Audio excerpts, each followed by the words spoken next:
tout le monde. Bon, toujours dans le thème du pas cher, on va se faire une salade de patates. Vous vous rappelez, il y a 2 jours, j'ai fait de la mayonnaise. Et naturellement, c'est pas comme la mayonnaise du commerce. Celle-là, il faut que je l'utilise assez rapidement parce que j'ai vu que quand la température du frigo est bonne, ça se conserve 3-4 jours. Ou peut-être plus, mais pas beaucoup plus. Puis si je veux la conserver un peu plus longtemps, ben, j'aurais pu la faire un peu plus, augmenter la dose d'acide dedans, de vinaigre entre autres, puis j'aurais pu la conserver, mais elle aurait été moins bonne. Parce que là, comme elle est là, elle a un goût qui est très très velouté, puis c'est génial. Puis entre-temps, je m'en suis fait aussi des salades avec ça. Avec les salades, je prends ma mayonnaise, je mets juste un petit peu de... j'ajoute juste un petit peu de vinaigre dedans. Je peux ajouter du vinaigre, dépendant de ce que je veux, là, du vinaigre de vin, du vinaigre de cidre, pour donner juste un petit peu, puncher juste un petit peu de goût. Peut-être même, je ne l'ai pas essayé, mais je pourrais peut-être même mettre du balsamique aussi. Mais, on y va toujours au plus simple, et puis j'avais de la laitue à passer. Alors, j'ai fait quelques tests. J'aurais dû les mettre sur caméra, mais bon. Alors maintenant, une salade de patates, c'est pas bien compliqué. On va commencer par se cuire des patates. Ah! Oui, je vais commencer par cuire mes œufs. Parce que pour faire la salade de patates, ça prend... Je vais prendre mes notes. Ça prend... c'est ça, ça prend des pommes de terre. Nous autres, dans les recettes, ils me disent toujours des pommes de terre rouges parce que la chair est plus blanche un peu. Mais j'ai toujours mes Yukon que j'aime beaucoup. Voilà.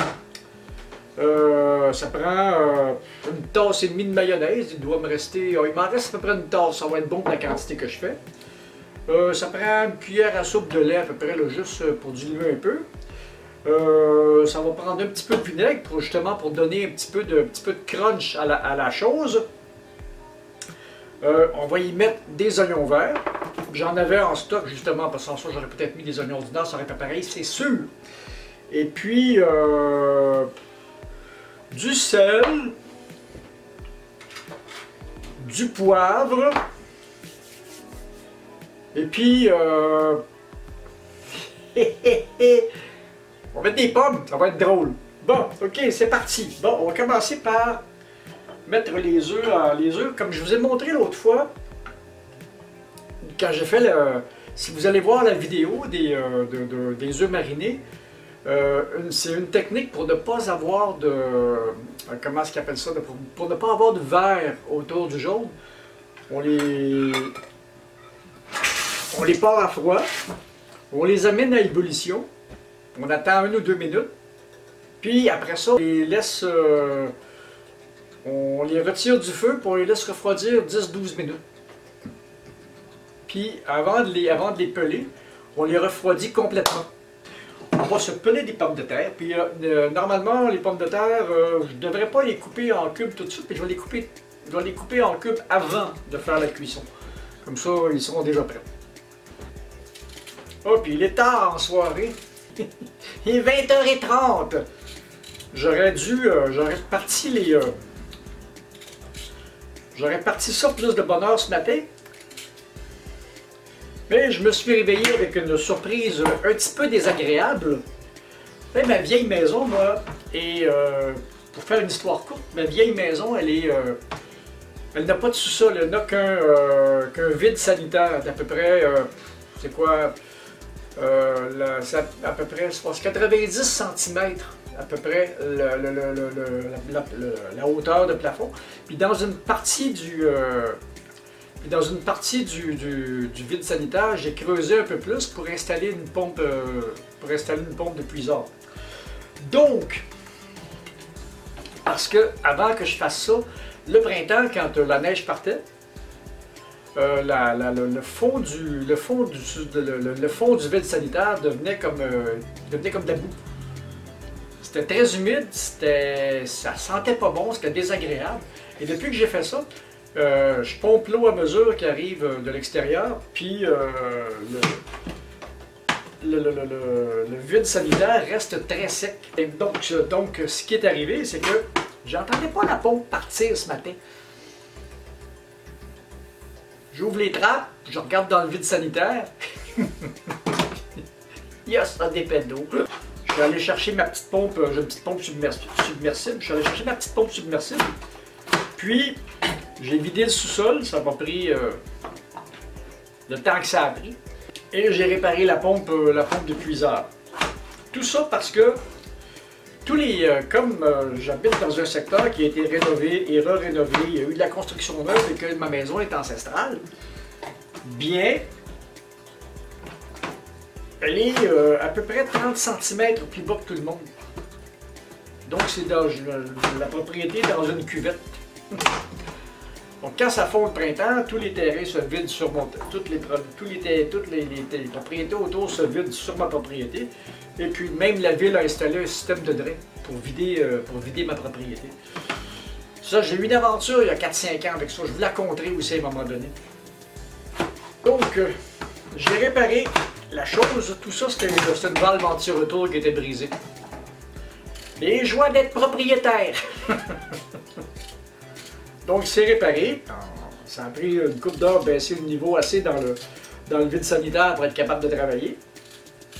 Parce que la petite pompe submersible, c'est juste 1200 gallons à l'heure. Bon, je pense que ça va être ça. 2 pétates, ça va être assez. Je vais faire une très petite quantité parce que je suis tout seul à en manger, parce que je vis tout seul. Et puis, c'est le genre de choses qui ne se conservent pas très longtemps. Déjà que la mayonnaise a une couple de jours. Donc, si vous voulez avoir la technique pour faire la mayonnaise, c'est dans ma vidéo de la mayonnaise et les patates que j'ai fait il y a 2 jours. Si je ne m'abuse. Voilà. Des belles patates jaunes. Voilà, juste pour les couvrir. Partir le feu. Pendant ce temps-là, on a d'autres choses à faire, nous autres. Un petit peu de sel.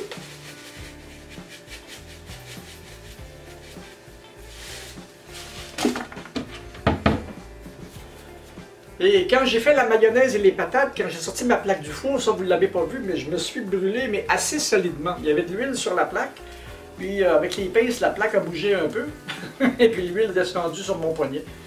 Là, ça fait plus mal, c'est après guérir. Bon, alors, on va préparer les oignons verts, puis on va préparer les pommes. Je pourrais, à la place du vinaigre, je pourrais même mettre du jus de citron. J'en avais encore qui proviennent d'une autre recette. Ça va être bon, ça.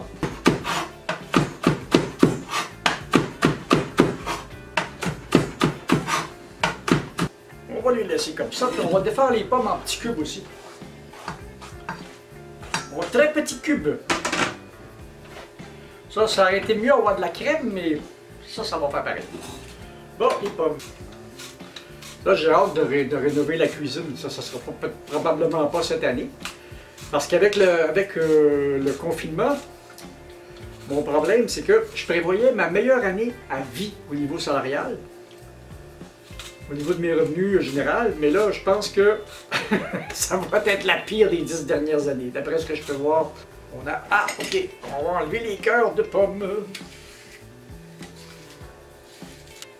Ah, mes œufs, ça bout. Voilà. Alors, on va laisser les œufs reposer. Moi, il est moins quart. Jusqu'à moins 5, ça va être bon.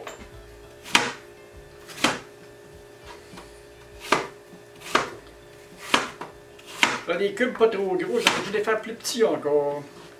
Ce qui est bien, c'est réduire ça à peu près à la taille d'une macédoine. Voilà. Maintenant, nous allons revenir quand les patates seront cuites et refroidies. On va pouvoir assembler toute cette petite salade. Je suis sûr que ça va être bon. Ah ouais, puis ça prend du jus de citron un peu avant de partir.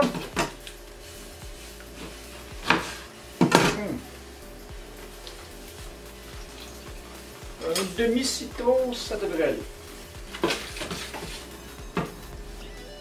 Alors, on se revoit dans quelques minutes, le temps que les patates cuisent et refroidissent, et je vous reviens, ce sera pas tellement long. Bon, les patates sont cuites, les œufs sont cuits, maintenant on va tout assembler ça. Ça sera pas très long. Ah, puis j'ai trouvé ça qui traînait, qui est assez... j'ai checké l'odeur, j'ai regardé l'odeur de ça.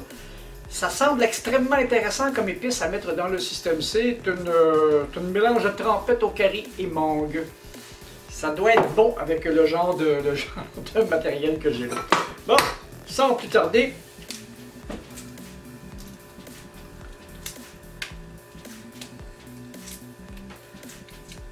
c'est pas tellement long à peler. Voilà.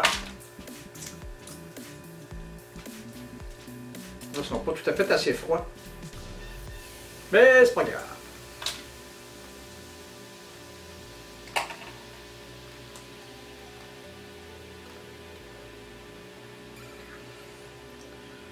Regardez, c'est ce que je vous disais quand on les refroidit tout de suite. Ah, puis ils sont pas... Ah, ils sont parfaits, parfaits, parfaits. Quand on les refroidit tout de suite, ils sont... le jaune garde une très très belle couleur. Voilà. On va les...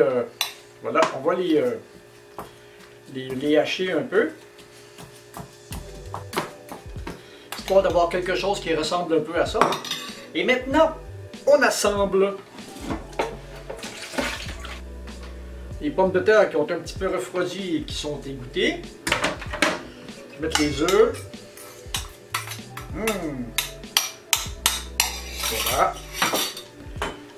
Mes pommes et ça ici, qui sont dans le jus de citron. Je pense que ça va prendre encore un peu plus de jus de citron.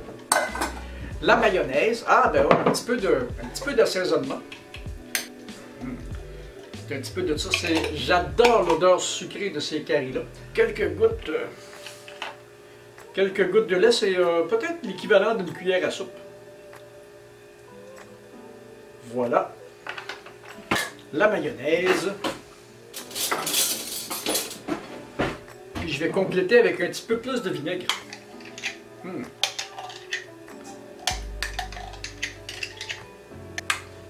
Oh que c'est beau! À cause de la couleur, ça fait un petit peu asiatique. Naturellement, je vous mettrai une recette en dessous de la vidéo. Mais les recettes dans ces choses-là, c'est toujours un petit peu, c'est une base. Un petit peu de vinaigre.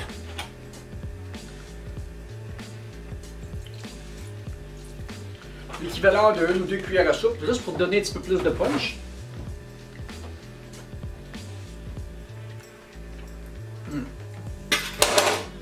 Sincèrement, j'ai jamais été beaucoup un fan de salade de patates, mais ça là, wow! Elle n'est pas tout à fait assez froide, mais quand on va l'avoir réfrigérée, ça va être assez effrayant ça. Naturellement, ça se conserve pas, fait que vous devez manger ça dans la journée ou dans les 24 ou 36 heures.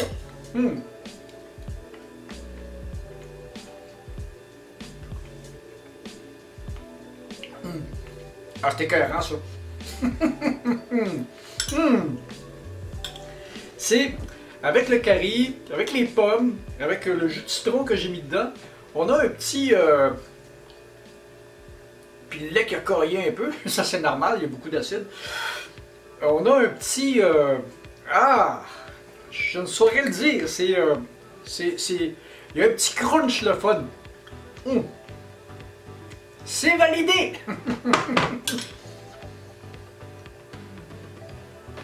Bon, maintenant, je vais vous mettre la recette en dessous de la vidéo et vous allez voir la différence avec la recette d'origine et ce que je viens de faire là. Donc, la cuisine nous laisse... il y a toujours moyen en cuisine, quand on connaît certaines techniques, certaines bases, d'explorer. Puis pour les épices, c'est pas très compliqué parce qu'une des choses que j'ai appris quand j'assemble des épices dans une cuisine, je mets mon plat en marche et je sens le plat.